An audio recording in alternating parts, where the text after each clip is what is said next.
Hello everyone, this is Meeta Kataria welcoming you all to the class 7 geography chapter 2 inside our earth.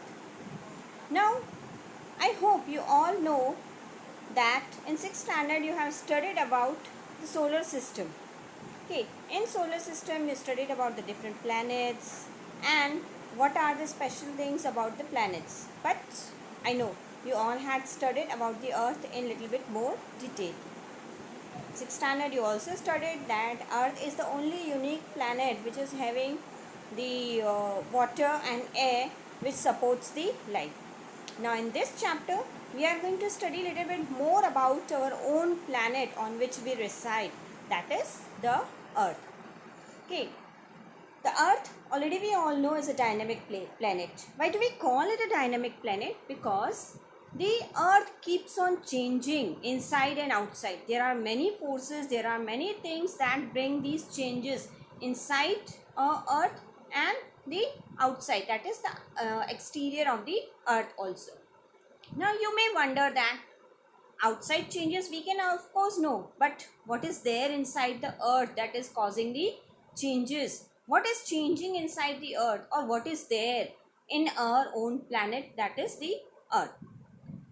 We are going to study in this chapter about that, the what the earth is made up of and what is inside our earth. That is why the chapter name is interior of the earth. Now let us look at what is our earth made up of. Earth, it consists of the different types of rocks and minerals. What are these rocks and minerals? We will be studying further in this chapter. But before we go to that, let us look into that what is there inside earth. Now, the interior of the earth. Do you wonder that how big our planet is? Okay, the radius of the earth is 6,371 kilometers. That means the earth is a huge planet and it is made up of the concentric layers. Have you seen an onion? How the layers are formed, onion on one upon the other. There are many layers of the onion. Same way, the earth is made up of the different concentric layers, and these there are the three types of layers. They are the crust, mantle, and core. Okay, crust is the uppermost part of the layer, which is the thinnest layer, uppermost part of the earth, and it is the thinnest layer of the earth. About the crust, we will be looking into the detail after I explain you about the mantle and core. What is mantle? There is the rocks and metals in molten form that they are in molten form. The rocks and minerals are melted and they are in semi-liquid form, which are found just below the crust. Okay, it extends. This forms a larger part and it extends up to the 2,900 kilometers below the crust, and it is in the molten form, or we can say in the semi-liquid form. The third layer of the earth is core, which is divided into two parts, that is the outer core and the inner core. It is the innermost layer of the earth and which having the radius of 3,500 kilometers. The core is mainly made up of the nickel and iron. That is why together it is called as the knife. The center core, that is the inner core of the earth, is having very high temperature and it is the largest part of the volume of the earth, which forms the 83% of the total volume of the earth. Now we talked about the crust. I told you that I'm going to explain you in detail, in little bit more detail about the crust. So we all know that the layer on which we people are living is the crust, and it is the uppermost layer of the earth. It is just 35 kilometers thick on the continental masses and only 5 kilometers thick on the ocean floors. Now why this is different? Because we all know that what are oceans? Oceans are the largest water bodies on the earth, where there are the cavities on the surface of the earth and the water is filled on them. So the layer at the ocean floor, the uppermost layer, that is the crust, is thin on the ocean floor, which is average thickness of the crust is 35 kilometers on the continent. That means the land on which we are living. The continental mass, that means on the surface, land surface, that is made up of mainly silica and aluminium, which is together called as the SIL, in which Si stands for silica and Al stands for the aluminum. The oceanic crust, which is only 5 kilometers thick, is having the main constituents of the minerals as silica and magnesium, and together it is called as the SEMA. That is Si for silica and magnesium for Ma for magnesium. The crust, it is the smallest, having the smallest percentage of the volume of the earth, that is only 0.5%. Dear students, I already told you that our earth consists of the rocks and minerals. It is made up of the rocks and different types of the minerals. Now let us see that what are the rocks. Rocks are any natural mass of the minerals that makes up the earth crust. That means the crust that is made up of any kind of the natural mass, the having the volume, that is they are made up of that, and these are called as the rocks. The rocks are available in different forms and they may vary in size, color, texture depending upon their properties. Rocks, what are the uses of rocks, you will wonder that. So rocks can be used in many ways, and especially we are using the rocks, hard rocks, for making the houses and buildings and roads. Some of the example you can see that Taj Mahal, which is made up of the marble, that is also a rock. The Red Fort, these are two most famous monuments of India. Red Fort is also made up of the hard rock, which is known called as the red sandstone.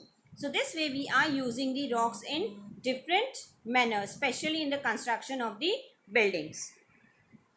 Now when I say that they are available in different texture, they vary in different color, and also vary in the form, their properties, are they hard or soft, depending upon everything, how these rocks are formed. Based on that, the rocks are divided into three different types. Okay, the first type of the rocks that we are going to discuss is the igneous rock. What the word igneous means? Igneous means made up of the fire. Okay, igni means fire. So the rocks which are made up of the fire, they are called as the rocks. No, rocks are not actually made up of the fire, but they get their name from where they evolved. These rocks are formed when the molten magma comes out from the volcanoes. You know that volcanoes, they erupt, and the molten magma, of the red firing, orange firing color, which looks like the fire is flowing from that flows down, and with the time passing it cools down and becomes solid. So the rocks that are formed in this way are called as the igneous rocks, which are formed from the molten magma. As they are formed from the molten magma, they are also known as the primary rocks. The igneous rocks are of two types, that is intrusive rocks and extrusive rock. What does that mean?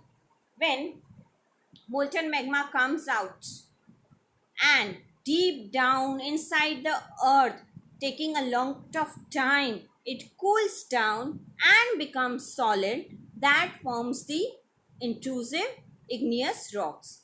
The example of the intrusive igneous rock is granite. Where the granite is used, we all know that in construction of the buildings, but mainly it is having the coarse grain, so it is used in the grinding stones, the stones that are used for grinding the grains. The granite is mainly used in those stones also. Now the extrusive rocks, from the name itself, that are formed on the exterior part of the earth.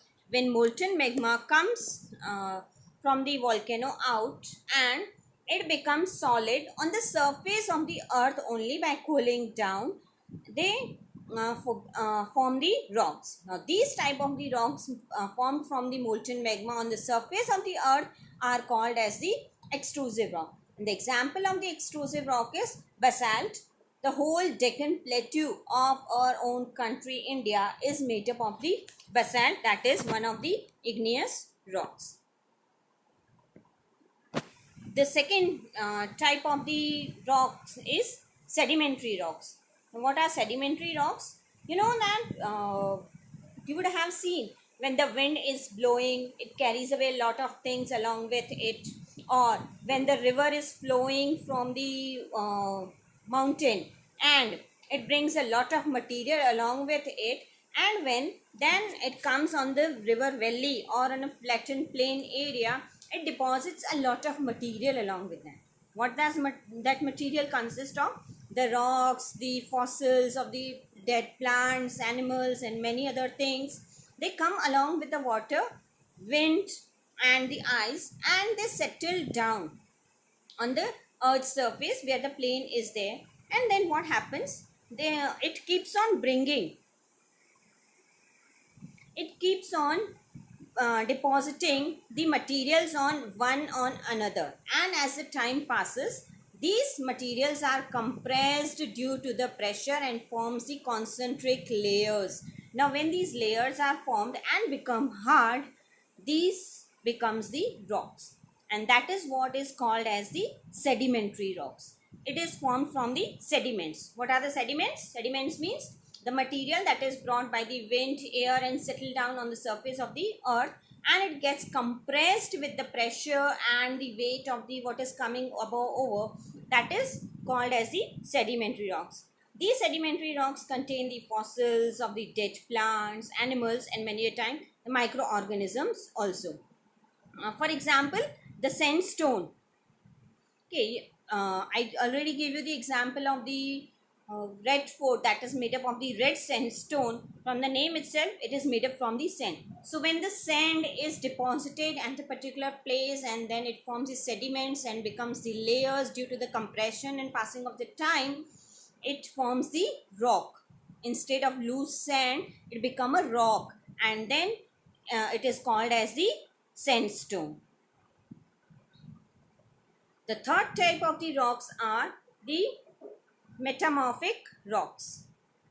Metamorphic rocks, they are formed when great heat and pressure is applied over the igneous and metamorphic rocks.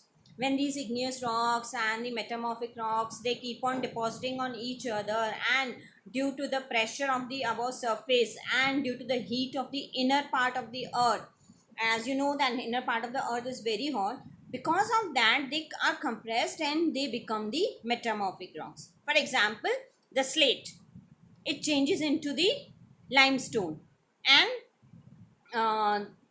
the slate and limestone limestone changes into the marble.